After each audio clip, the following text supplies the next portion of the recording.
would not be the same. Few people laughed. Few people cried. Most people were silent. I remembered the line from the Hindu scripture, the Bhagavad Gita. Vishnu is trying to persuade the prince that he should do his duty, and to impress him takes on his multi-armed form and says, "Now I am become death, the destroyer of worlds." I suppose we all thought that one way or another. Un héroe o un villano, un destructor de mundos o el salvador que puso fin a la Segunda Guerra Mundial. Un dilema moral del que podríamos hablar hasta el cansancio. Pero eso no es lo que vamos a hacer hoy. ¿Alerta de spoiler? No creo que haya algo que spoilear cuando se trata de una película como esta. Todos sabemos lo que ha pasado, y si no, entra a la Wikipedia y lee la biografía de Oppenheimer y te vas a enterar un poquito más. Muy buena gente, espero que les esté yendo muy bien. Borja de nuevo por aquí en esta ocasión y como siempre acompañado de Holly. Hola, ¿qué tal? Hoy te vamos a hacer una especie de crítica o barra opinión sobre la película Oppenheimer de Christopher Nolan, y esta va a ser como siempre, y creo que no hace falta aclarar, pero bueno, da la impresión que a veces sí, va a ser nuestra opinión, cómo vivimos la película, cómo la vimos desde el punto de vista de básicamente un espectador más del montón. No somos críticos especializados ni nada por el estilo, es simplemente eso, una opinión y ya está. Así que vamos a comenzar porque no quiero que el video se haga demasiado largo y le damos inicio. Bien, Robert Oppenheimer es sin lugar a dudas un físico brillante que lideró uno de los proyectos más importantes de la historia, el proyecto Manhattan, y que gracias a eso fue conocido como el padre de la bomba atómica. Es que sí, Oppenheimer no fue el único involucrado en la creación de la bomba atómica, pero fue él el que lideró un gran grupo de científicos y el que terminó siendo la cara visible de todo el proyecto. De la misma manera, también fue el que terminó recibiendo todos los ataques y el que fue llevado a juicio por ello. Después de ver la película Oppenheimer, puedo decir que es una cinta que te puede fascinar o te puede aborrecer. Por un lado, tiene una duración de 3 horas, lo cual puede llegar a ser algo tedioso para ver del tirón. Eso sin contar que la primera mitad de la película es bastante caótica. Porque a pesar de durar 3 horas, la primera mitad puede ser abrumadora por la cantidad de información que tenemos que procesar. Muchos nombres de científicos, políticos,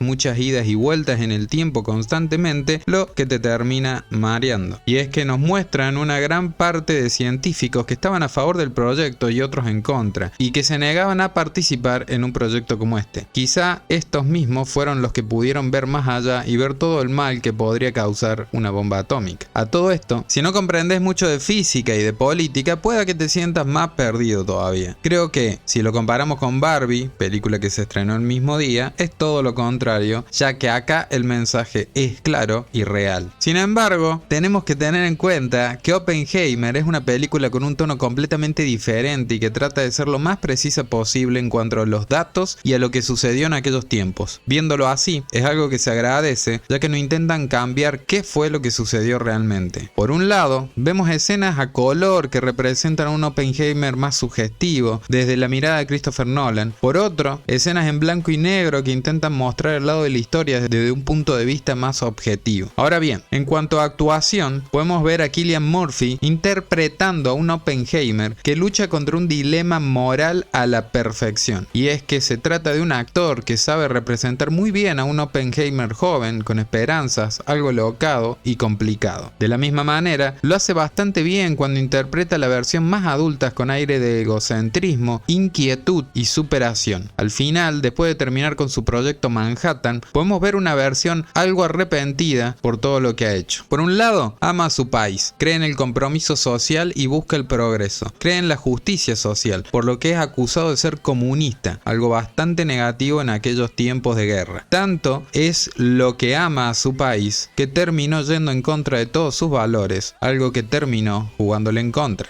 Bien, para comprender un poco más sobre la película, tenemos que tener en claro, aunque sea, quiénes fueron los países involucrados en la Segunda Guerra Mundial que sucedió entre 1939 y 1945. En esta guerra se vieron implicados las grandes potencias del mundo. Por un lado, los aliados, compuesto por China, por Estados Unidos, Francia, Reino Unido y la Unión Soviética. Del otro lado, tenemos las potencias del eje, compuesta por Alemania nazi, Reino de Italia y el Imperio de Japón. Ambos bandos recibieron el apoyo de otros países que no vienen al caso con la película. También, la Segunda Guerra Mundial estuvo marcada por los hechos del Holocausto, los bombardeos en diferentes ciudades y el uso de armas nucleares por primera vez en la historia. Hubo una tasa de mortalidad de entre 50 y 70 millones de personas, algo que representó en aquel entonces un 2,5% de la población. A pesar de que muchos crean que Oppenheimer fue un villano, fue gracias a su creación que la guerra terminó. De hecho, de manera resumida, la Segunda Guerra Mundial acaba en Asia con los bombardeos en Hiroshima y Nagasaki, un acontecimiento bastante importante en la historia. A partir de entonces comenzaron algunos tratados y pactos de no agresión. Mientras el mundo se caía a pedazos, las ciencias estaban en su máximo esplendor. Se habían llevado a cabo grandes descubrimientos como el acelerador de partículas, que permitió estudiar los átomos y crear la tabla periódica, por ejemplo. Ahora bien, sin ahondar mucho en cuáles fueron los descubrimientos que se llevaron a cabo en aquellos tiempos, uno de estos fue el que planteó la posibilidad de crear una bomba atómica, algo que había comenzado a desarrollarse en Alemania. Y bueno, ya sabemos lo que Hitler quería hacer con los judíos. Con este pequeño resumen podemos entender un poco por qué Alemania y Estados Unidos estaban en una carrera por crear la bomba atómica. Y es que el primero que lo tuviera listo iba a poder ser el que podía dar vuelta a las cosas de un momento a otro. Acá podemos ver bastante en claro que se trata de quién la tiene más grande. El ego y la avaricia de las personas que estaban al mando y la frialdad con la que se toman las decisiones es algo que choquea un poco. Sin embargo, es la realidad. Por ejemplo, hay una escena en la que podemos ver a un grupo de militares sentados definiendo cuáles iban a ser los objetivos del ataque nuclear en Japón con una liviandad que te genera enojo y hasta algo de rechazo. El secretario de guerra dice: esta ciudad no, creo que era Kioto, porque tiene un importante impacto cultural y ahí fue donde me fui de luna de miel con mi esposa. En ningún momento se ponen a discutir sobre la cantidad de víctimas o de cómo afectaría para siempre la historia del país, y se intentan justificar asegurando que Japón no se rendiría jamás y que no tienen remedio más que hacerlo, ya que de lo contrario iban a estar en guerra hasta vaya uno a saber cuándo. Cierto o no, gracias a la bomba todo el mundo comenzó a calmarse. Como era de esperarse, Oppenheimer no estaba de acuerdo con eso y creo que puedo entenderlo. Él solo es un físico teórico que quiere exprimir todo su potencial en el campo de las ciencias. Además, siempre se caracterizó por ser una persona que cree en el progreso y que se preocupa por la sociedad en términos generales. Para él la vida importa. Sin embargo, nunca tenía una preparación militar, por lo que no está acostumbrado a tener que lidiar con decisiones tan complicadas como elegir un objetivo sin tener en cuenta el costo de vida o los dilemas morales. Supongo que es justamente por eso que luego de ver la cantidad de víctimas mortales que dejó la bomba atómica que él mismo creó, se siente bastante perturbado. Esta escena no la logró captar a la perfección. Mientras todos lo aplauden y festejan y elogian por el éxito que ha conseguido, él siente que tiene las manos manchadas de sangre, que él ha sido el culpable de la muerte de tantas personas. A la vez siento orgullo, arrepentimiento, alegría y tristeza. Con total frialdad, el presidente de Estados Unidos le regala un pañuelo y le dice: la gente no piensa en quién creó la bomba, no te van a culpar. Ellos recordarán que Estados Unidos fue quien la lanzó. Y lo cierto es que por más feo que suene, tiene razón. Hoy recordamos que fue Estados Unidos quien lanzó la bomba. De hecho, personalmente, no recordaba quién era Oppenheimer hasta que me enteré de la película y empecé a buscar información. También podemos ver el ego y la avaricia de las personas durante el juicio, en donde Levi Strauss, interpretado por Tony Stark, no puede ser de otra forma, el secretario de Comercio, se termina volviendo el adversario de Oppenheimer porque estaba seguro de que él había puesto en su contra a todos los científicos. Aunque acá tenemos que ahondar un poquito más. Esto inicia cuando Oppenheimer deja en ridículo a quien nosotros llamamos Tony porque nos encanta, porque este se negaba a exportar isótopos porque decía que eran claves para poder armar bombas, o no sé qué carajo, lo cierto, y Oppenheimer se ríe cuando tiene que hacer su declaración diciendo que se pueden hacer bombas con cualquier cosa y hasta con una botella de cerveza, y de hecho lo hacían. Esto lastima su orgullo y su ego, quedando ridiculizado, por lo que decide tomar venganza al nivel de tu ex, la tóxica, así que ya lo sabes,